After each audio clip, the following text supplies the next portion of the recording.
What are the best settings for this monitor? And by best settings, I mean the settings which I adopted in the review as my test settings, and it allowed the monitor to reach my colorimetric targets, which I usually go for in my reviews. Be aware that everyone is going to have their own preferences, and each individual unit does differ. So these settings aren't necessarily going to be optimal in all cases. The first important thing to consider is the picture mode, the preset of the monitor. I was happy to stick to the default mode of Eco, which has most things set up appropriately. If you change this to graphic or to original, then it should look very similar to Eco by default. Some of the other presets have various other adjustments they'll make. You can use whichever preset you want as a base and then change various other settings from there. But really Eco is pretty well balanced overall and didn't need too many adjustments. I set the brightness to 28, which achieved close to my usual target of around 160 nits. I just go for this for consistency in my reviews, and it suits my own preferences and lighting conditions. Everyone's going to have their own preferences though, and of course their own lighting conditions, so do adjust this brightness according to those. Anything I'm not mentioning, by the way, was left at default for the Eco mode preset. I also changed white balance, which allows you to change the red, green and blue colour channels. And I changed green to -4 and blue to -2. I left red at 0, and this achieved close to my usual target of 6500K.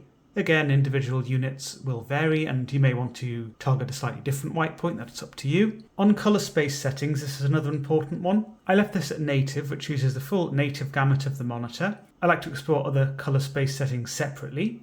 But if you want things to stick to sRGB, which is the common standard for most content under SDR, then you can change this to auto, which is an sRGB emulation setting. It will clamp the colour space close to sRGB. Normal, on the other hand, it's somewhere between those two.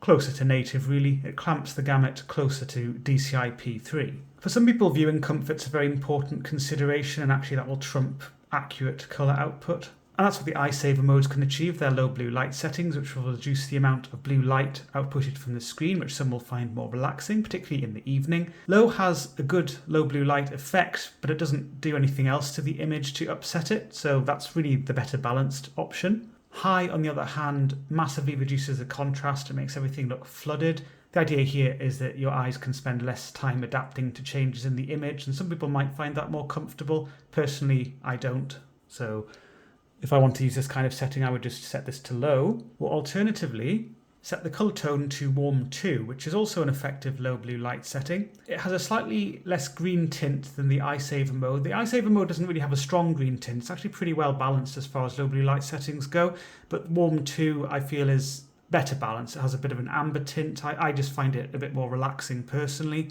but feel free to use either, see which you prefer.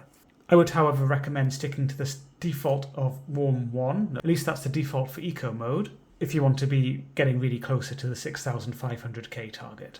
If you want to use VRR, make sure Adaptive Sync is set to on in-game. And that's really all I changed here under SDR. So use the Eco mode, made sure Adaptive Sync was on, set brightness to 28, and made some changes to white balance, which are the colour channels. Switching over to HDR now. So I'm on Shadow of the Tomb Raider, running it under HDR, just to give you a nicer visual representation of what some of these settings do.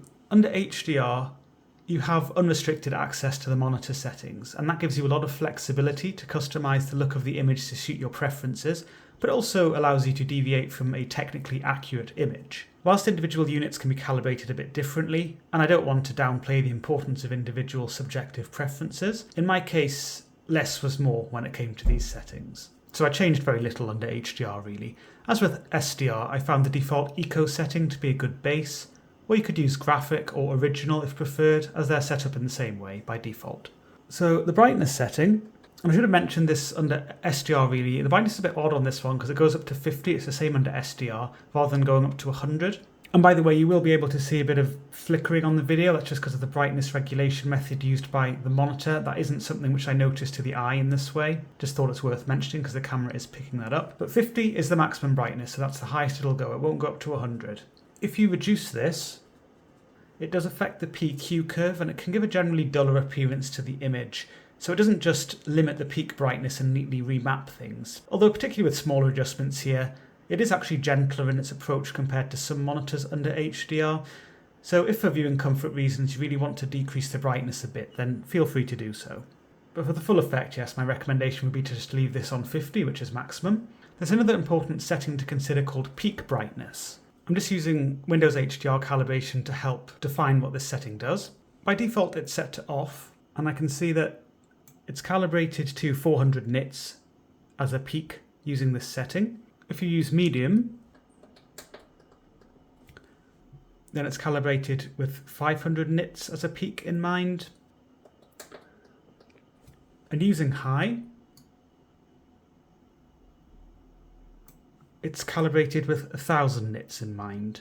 So in other words, having peak brightness set to off or medium, that's more like your Display HDR True Black 400 mode that many OLED models have, and that can give a more consistent experience with low ABL automatic brightness limiter behavior, and without dragging down medium shades to try to boost up brighter shades. If you set the peak brightness to high, it's more of an HDR Peak 1000 style setting, calibrated with the 1000 nit maximum in mind. That doesn't mean it will never exceed 1000 nits, by the way, that's just what it's calibrated to.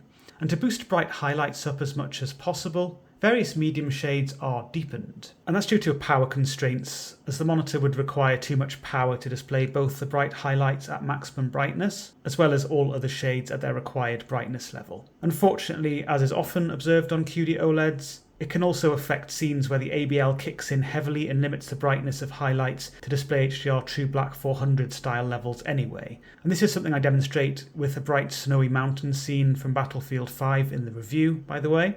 It's as if the monitor is limiting its average power consumption over time and not just doing it on a scene-by-scene basis. Anyway, if you feel things appear too blended and you wish to give a more uplifted look to things, there are various ways to achieve that. I should say various ways which don't limit your peak brightness to Display HDR True Black 400 style levels. So I've just adjusted the camera exposure a bit to try and help show this a bit better. So this is just how I had everything set up before. If you set HDR tone mapping to active instead of static, then that is an effective way of doing this. It gives quite a noticeable uplift without giving a heavily filtered look to things. This does lift up a lot of shades too much, so it really doesn't give the kind of atmospheric look to scenes like this that there should be. A lot of the darker shades are lifted up too much, a lot of the medium dark shades as well. This is good for visibility, but not so good for atmosphere, and it does go against the accurate look of things. But again, if you're finding things too dark and crushed together, then this setting is probably worth exploring. So just set that back to static. And if you want a more heavy-handed approach, you could use the contrast enhancer, perhaps setting it all the way up to high. And this gives more general pop and a more distinctive look to things, and that includes a boost in saturation. So it doesn't just lift shades up, it also gives a lot of shades more pop, more saturation. Just disabling that again. There are various other settings you could play with to alter the image, such as colour. That's actually a saturation slider, set to 25 by default. It's the correct neutral position. So you can boost saturation levels if you want. This will crush shades together, by the way. It does decrease your shade variety. Or if you want to decrease saturation, you would decrease it below 25. You can even make things grayscale if you really want to. In the game section of the menu, there's black equalizer.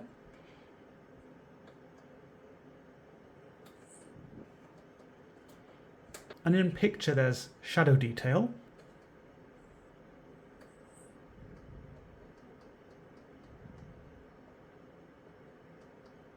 And as I briefly demonstrated just there, both of these can be increased beyond their default values, so 5 for black equalizer and 0 for shadow detail to enhance visibility, or they could be decreased to deepen and blend the image if you find it looks too uplifted for your taste. You can actually combine all of these settings if you wish, and I will explore these specific settings a bit more in the context of SDR very shortly. But to reiterate my own preferences under HDR, that's really to change very little, just stick to eco mode. You can have adaptive sync on, by the way, you can use VRR at the same time as HDR if you wish, that's not a problem. Keep brightness at the maximum of 50 unless you want to reduce it for viewing comfort reasons. And everything else just at default for the eco setting.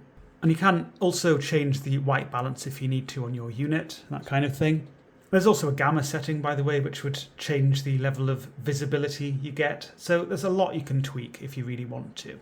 Something to be aware of though, under HDR, you really want to stick to native color space. That is correct. The monitor will map things properly from there. If you artificially restrict this by selecting normal, or moreover selecting auto, things are going to look very washed out, because you're basically restricting the gamut to a much smaller colour space than is supposed to be used for HDR. Just a few final settings to go through. So in System, there's Panel Care. Not a lot you can really configure here. There's a logo brightness setting. For the purposes of the review, I actually have this set to off. It was set to low because I was just experimenting with it just before, but I'd usually have it set to off. And this is simply because I don't want this to dim certain elements of the screen without me expecting it to when I'm taking measurements in the review and observing things in the review. So it's just a consistency thing. I believe low is the default. You could even set this to high, and what it will do is it will just dim static elements a bit. With low, at least, it doesn't really do it a massive amount, so you might find that fine. But if you're finding some elements that you don't want to be dimmed are being dimmed, like HUD elements in a game, or perhaps your address bar in a web browser or something like that, and you just don't want to do that, just make sure this is set to off. Otherwise, just leave it on low, or even try high if you don't mind it. It says prevent screen issues by lowering the brightness of fixed images such as logos and banners. It's really just an image retention mitigation measure, and something which could reduce the chance of burn-in, basically. And pixel refresh is the other thing here. This isn't something you really have to concern yourself with, or not actively anyway. You can run it manually if you click pixel refresh here, but the monitor will just automatically do this. It'll run its cleaning cycle, a pixel refresh cycle. I believe it does it once every 4 hours, or after every 4 hours of cumulative use, and it will do that, or try to do that, when the monitor enters a standby state. So if signal to the system is lost, or if you use the power function to turn the monitor off, and it is still plugged in at the mains, then it can run the cleaning cycle, and it takes about 10 minutes to complete. And if it doesn't complete, it's interrupted, it will tell you on the screen that it wasn't able to complete it, so it makes it obvious that it hasn't done it, and it'll just try and do it again next time the monitor goes into standby. I'm now on Lagom, lagom.nl, the website. Be aware that what you see on the video is not what you'd see by eye. Just using this to help explore some of the visibility enhancement settings a bit more under SDR. I did show you them briefly under HDR, but just want to explore them with a more specific example. So black equalizer is one of the key ones, set to 5 by default. If you increase this, it's effective in raising darker shades up, so it improves your visibility, good for a competitive edge. But it doesn't affect your black level, it doesn't affect your contrast, in other words. And it's pretty selective, it doesn't affect brighter shades so much. So I'd say it's a pretty well-tuned setting as far as settings of this sort go. And if you want things to be more crushed together or darker, you can decrease this as well, below 5. And the other setting is shadow detail, and that's found in picture, set to 0 by default. Again, if you decrease that below the default, then things are more blended together, crushed together, if you prefer that kind of look. Or for a competitive edge, increase this and things become more visible. And you can combine the two settings. So if you set shadow detail to 5 and black equalizer to 10, that will give you a really big uplift. And of course, there are other settings which I did go through under HDR, which you can use under SDR as well if you wish. So contrast enhancer, for example. Of course, you can't use HDR tone mapping because that's an HDR feature, as the name suggests. Gamma.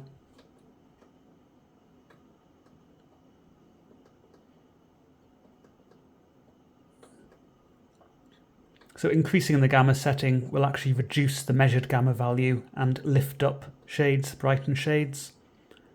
Decreasing it will give a higher gamma value if you're reading the gamma, and deepen shades. And just the very final setting I'm going to mention here, off timer plus. So off timer here by default is set to on, and it turns off after 4 hours.